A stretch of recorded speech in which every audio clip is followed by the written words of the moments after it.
Hey my friends, it's your friend Kevin. Welcome. This is your Divine Daily Blast. Let's get right to it. We are in an angel numerology number 6 day, which I like to call it revitalization, looking at things in a new way, giving it kind of like that hangman kind of vibe. But what I like about the angel numbers and numerology in general is I can add it to tarot, to oracle, to where we are with the planets. And today the moon is moving into Capricorn, or the moon is already in Capricorn. It's very gently sliding towards our full moon, which will be in Aquarius. It doesn't happen until the end of the week, but what is happening is a time to check in with yourself and think about whether or not you are being diligent and disciplined about the new moon dreams and wishes, what you wanted to have happen 2 weeks ago. There's still time for you to reinvigorate the focus on those thoughts and those dreams. Discipline means getting to it, checking the boxes, being determined. Sort through, where is your determination, where is your resilience, where are the things going, or have you been a bit wishy-washy? We can get caught up in the fantasy world of wishy-washy land, but sometimes we have to pull it back in and say, listen, I need to refocus on this. Like the projects. You know, we work on our new moon energies, our new moon projects. Say, I'm going to do this today. I'm going to call those people today. I'm going to sort out that cupboard. Whatever that is that you want to bring into your life at the new moon. And things get in the way. We get kind of sidetracked. We go into a new craft thing, a new whatever that is, and stuff gets dropped on the back burner. It doesn't mean to say it's wrong, but this is a day where you look at tying up a few of those loosey-goosey ends, cutting them off, tying them up, or deciding, I don't think I need this anymore. It's a distraction. All right, moving on to my isms. This one comes from our let's start with the angel, because I like to go in a certain pattern with this. Archangel Raziel says, as the keeper of secrets of the universe, I breathe life into your fondest dreams. There's no limit to what you can create with my aid. And here's your affirmation. I dream, I believe, I receive, I achieve. Oh, I love that. My opportunities for success are limitless. They are.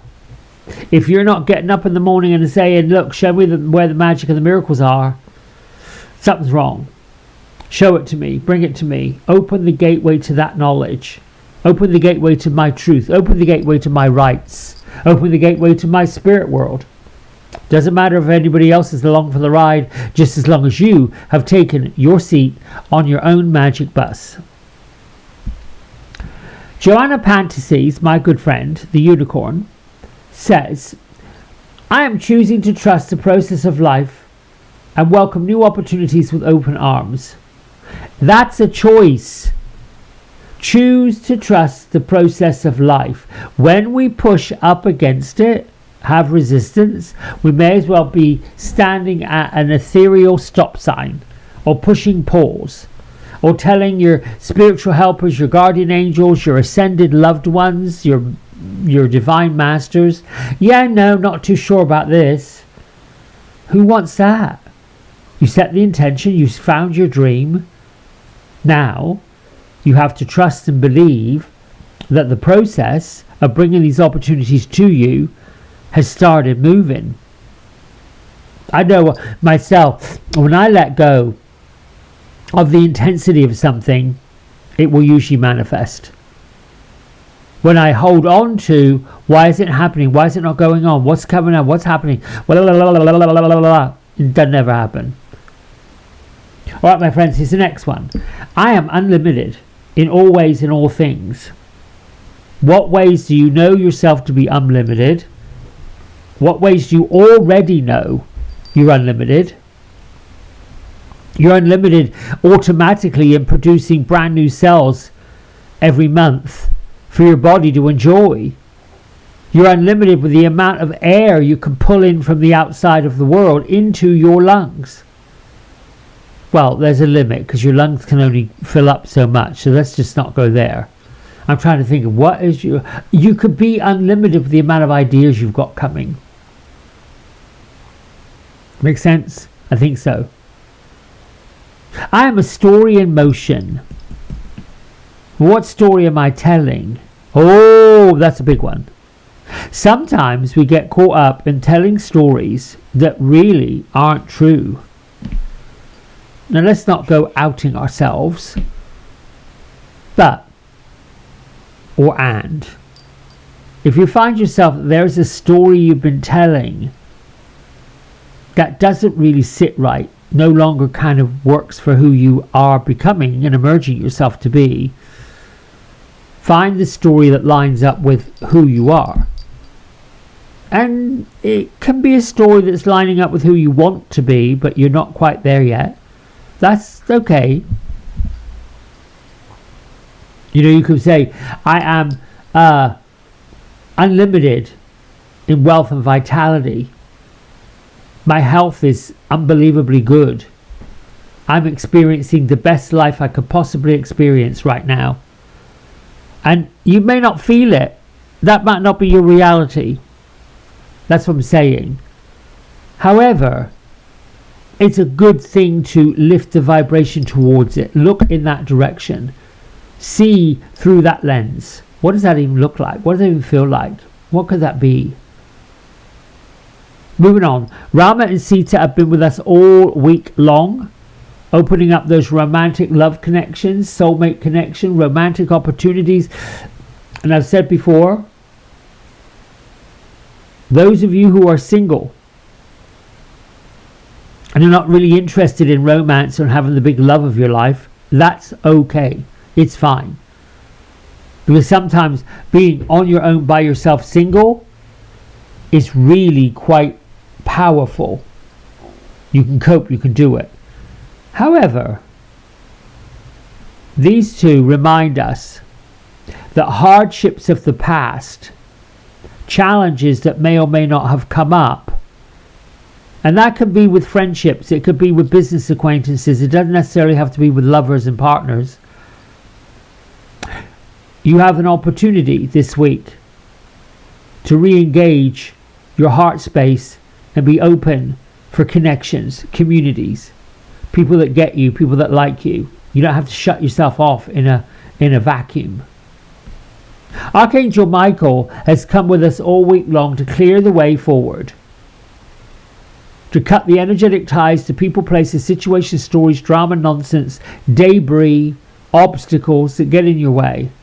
And here's his activation message. Thank you, Michael, for clearing the road for my highest truth. What is your highest truth? What is your highest truth? That's a big question. Because it really, what is it? What's my highest truth? What is it? It's okay if you don't know. Then you go to Archangel Michael and say, well, you've cleared the way for my highest truth. You've got all the debris and the drama and the people and the places and all the silliness I no longer want to align with. What is my highest truth now? What am I left with? Can you reveal it to me? And then you can say, thank you, angels, guardian angels, loved ones, ascended masters, ascended, the ones that are in spirit, Uncle Fred, Aunt Frida, all these people. Thank you for revealing to me what I need to know. Thank you for showing me clarity. Thank you for showing me honesty. Thank you for showing me my truth. I'm grateful that you're here. All those things. Gertrude, Beatrice, where are you? Ooh. So, before I pull the card and feel like what their blessing is,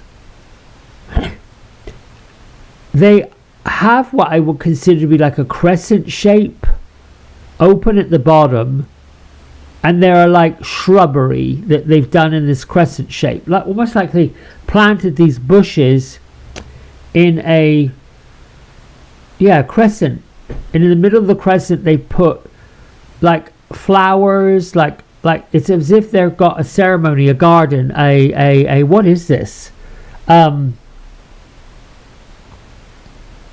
calling it the heart space of creativity, and they're just tending to it. Flowers, they're just sitting there. And the little semicircle full of bushes that are behind them and around them are cocooning them. I guess they're saying all will be revealed. Okay. All will be revealed. I don't quite know I don't understand what this image is, but there's a lot of times I don't understand what the image is. And now I do understand what the image is. Foresight. So how did that land for me? Well, behind the chair, you've got this symbol.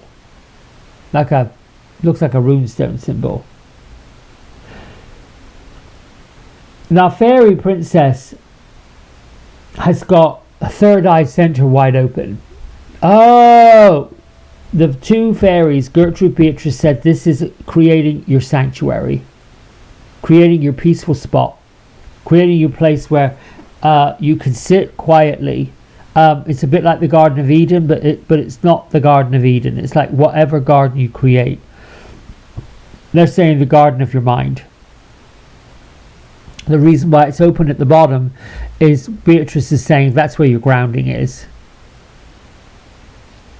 So we have a crystal ball on the table and what looks like a pendulum.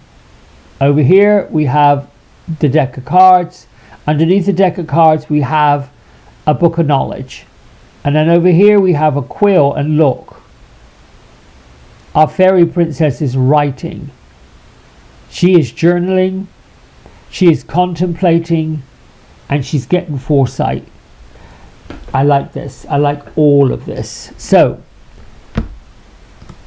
do you kind of see where all of this channeling message comes from? We start, or at least my process, and you create your own process for you. We're going down this road of creating a process that helps to clarify what we are all doing on the planet to anchor the light in place. Each one of us has a very similar message, but we get to the message in a very different way. Think of it like I'm right-handed, you're left-handed. Some people use both hands. I like to crochet, use my right hand to create blankets. I'm fascinated by people who know how to knit because they use both hands. Fabulous. Painters. There are some painters, I know if I'm going to draw something or paint something, my left hand is going. I call that ambidextrous. If I'm cutting someone's hair, the comb is in my left hand, the scissors are in my right hand. And I'm combing here and I'm cutting here.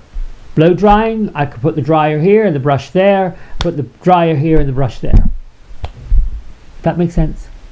That's why whenever I was in beauty school, gosh, it wasn't really a school. It was a salon. I was an assistant. Oh, we had to learn how to do perms, right?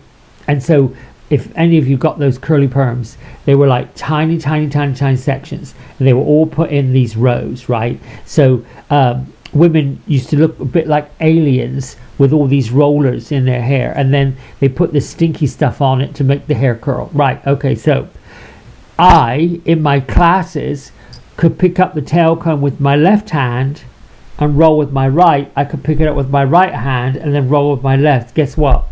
Whenever you pulled those rubber tabs over to keep the roller in place, some were going this way, some were going that way. And the teachers would get barmy with, what in the world? What? The rollers were in straight, the perm came out great, but I was doing all of these crazy things with, it was just wild. And I think it blew them away because they were like, the end result's perfect. The way you got there was really quite different. And this is my point. All this message, tweaking the plan, tweaking the program, tweaking what you need to do and how you need to get there is really entirely up to you. But the three things you learn: what is your intention? Can you redo your intention? What do you need to clear out the way? Where do you need to be focused? and then pull it all together. All right, my friends, that's it. Till tomorrow. Much love. Bye for now.